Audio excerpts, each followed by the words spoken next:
The Lost Book of Enoch. The Forgotten Bible. Chapter: They Removed. In the shadows of ancient deserts, deep inside forgotten caves, lies a story older than the oldest kingdoms, a story the world nearly lost.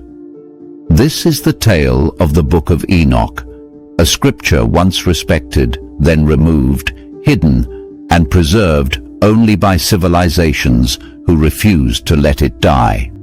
For thousands of years, Enoch's name lived quietly in a few verses of the Bible.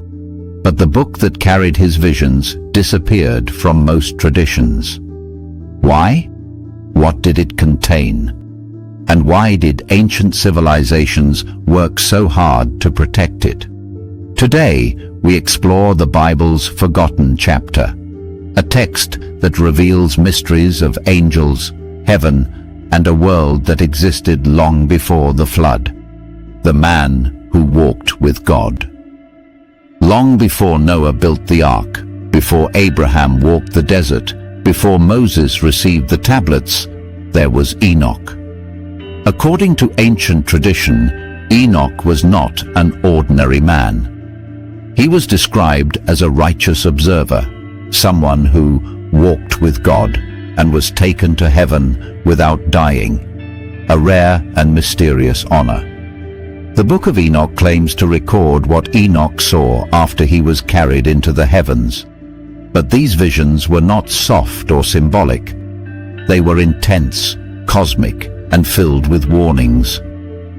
The Watchers, angels who fell. One of the most dramatic parts of Enoch's writings is the story of the Watchers, angels assigned to watch over earth. But according to the text, something went wrong. The Watchers descended to earth. They broke divine laws, and they interacted with humanity in ways they were forbidden to. From their actions came beings called the Nephilim, giants of great strength, born in an unnatural way. These stories were powerful, frightening, and strange. Some ancient scholars believed these descriptions were too intense for ordinary people. Why was Enoch removed? The early world did not all agree about Enoch's book.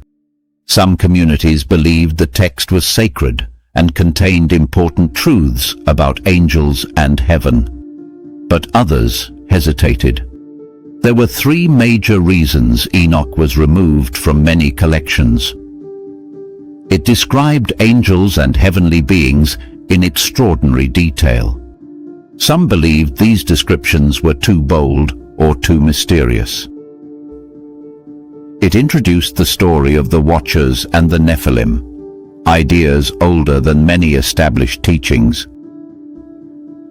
The book was considered too ancient, written before the traditions that shaped modern scripture.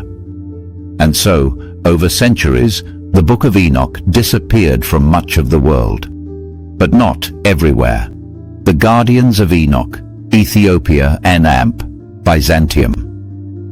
While most nations set the text aside, Ethiopia did something different.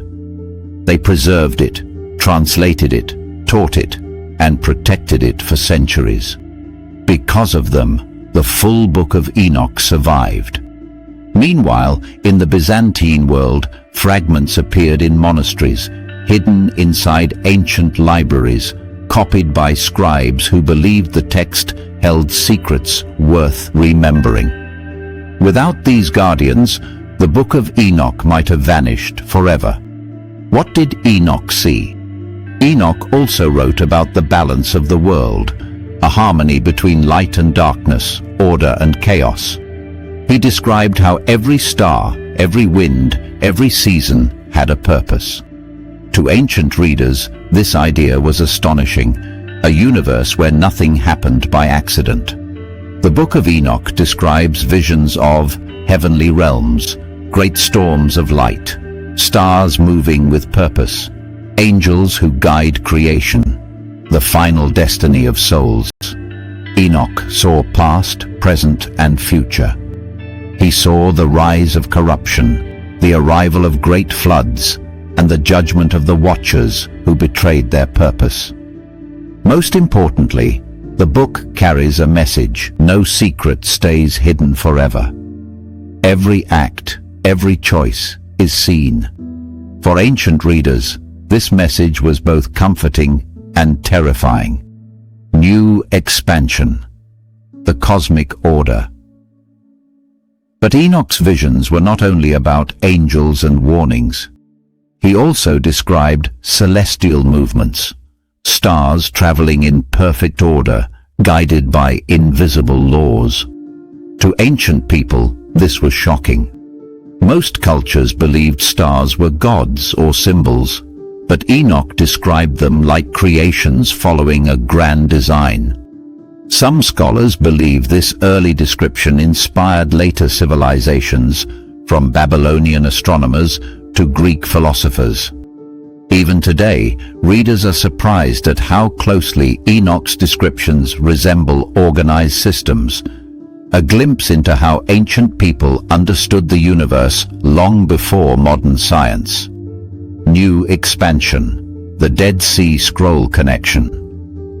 These discoveries also changed how modern historians understood the ancient world. They realized that early civilizations were far more connected, sharing stories, symbols, and beliefs across great distances. Enoch's writings became a bridge linking cultures that never physically met. What's even more fascinating is how far Enoch's influence traveled. In the deserts of Qumran, fragments of Enoch were found among the Dead Sea Scrolls, one of the greatest archaeological discoveries of the 20th century. This proved that Enoch was not a forgotten legend, but a book studied by communities seeking answers about creation, justice, and the heavens. Through these fragments, historians discovered that Enoch shaped ancient ideas about good and evil, the afterlife, and cosmic order. It connected distant cultures, from Jewish mystics to early Christian thinkers and Ethiopian scribes, all preserving pieces of the same mysterious puzzle. Rediscovered. After 2,000 years, in the 18th century, European explorers found the full Book of Enoch in Ethiopia. Scholars were shocked. They believed the book was lost forever. Now, Enoch's words traveled across the world again, revealing knowledge that had slept beneath the sands of time. The book that was once removed, hidden, forgotten, returned. New expansion, a warning through time. And perhaps the most haunting part of Enoch's message is this. He warned that knowledge can be lost, but it can also return when humanity is ready. For thousands of years, the world forgot his book. Then suddenly, almost as if timed, it reappeared in libraries, monasteries, and archaeological sites around the world. To many, this feels symbolic. As if ancient voices are rising again, as if the world is rediscovering truths it once buried, as if Enoch's wisdom returned exactly when humanity needed to question the past once more. Why does Enoch matter today? People explore Enoch's story because it connects ancient civilizations. It reveals early ideas about angels. It fills gaps in early human history. It explains mysteries mentioned in Genesis. It shows how ancient people viewed justice and the heavens, but perhaps the most powerful idea is this: even the oldest mysteries can rise again. Nothing truly disappears. Truth finds its way back. In the end, the Book of Enoch reminds us of something profound, that humanity has always searched for meaning beyond the visible world. Whether through stars, scriptures, or ancient tales, people have always looked upward, hoping to understand their place in the vastness of creation.